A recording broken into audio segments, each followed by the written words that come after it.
morning.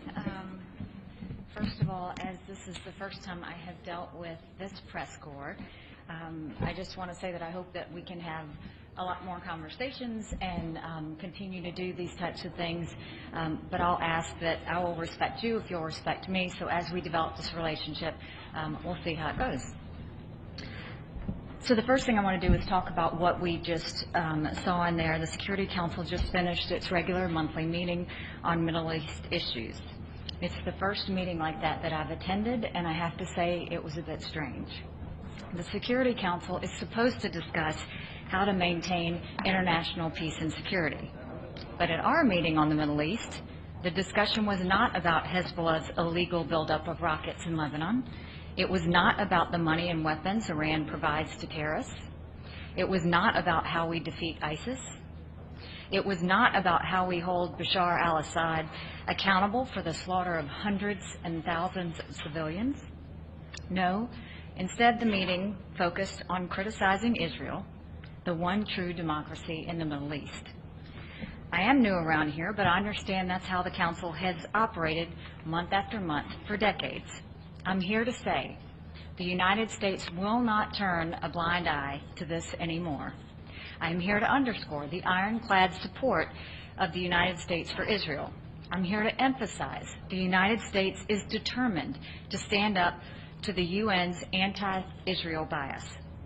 We will never repeat the terrible mistake of Resolution 2334 and allow one-sided Security Council resolutions to condemn Israel.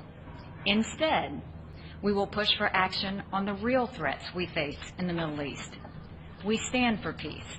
We support a solution to the Israeli-Palestinian conflict that is negotiated directly between the two parties, as President Trump reiterated in his meeting with Prime Minister Netanyahu yesterday. The outrageously biased resolutions from the Security Council and the General Assembly only make peace harder to attain by discouraging one of the parties from going to the negotiating table. Incredibly, the UN Department of Political Affairs has an entire division devoted to Palestinian affairs. Imagine that.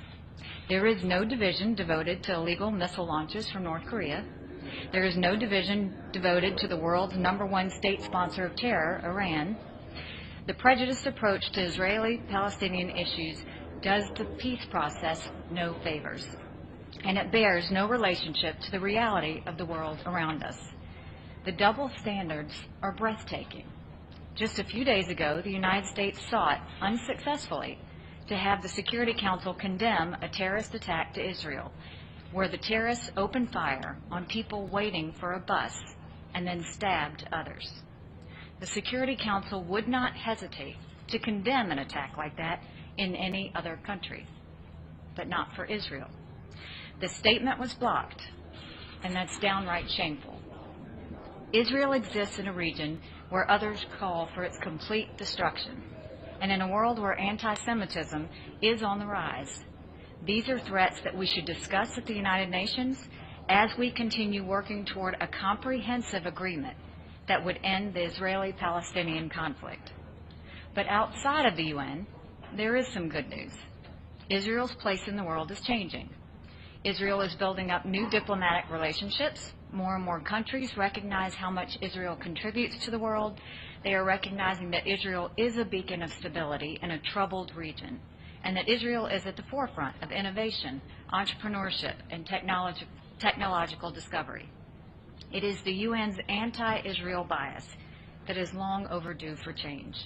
The United States will not hesitate to speak out against these biases in defense of our friend and ally, Israel.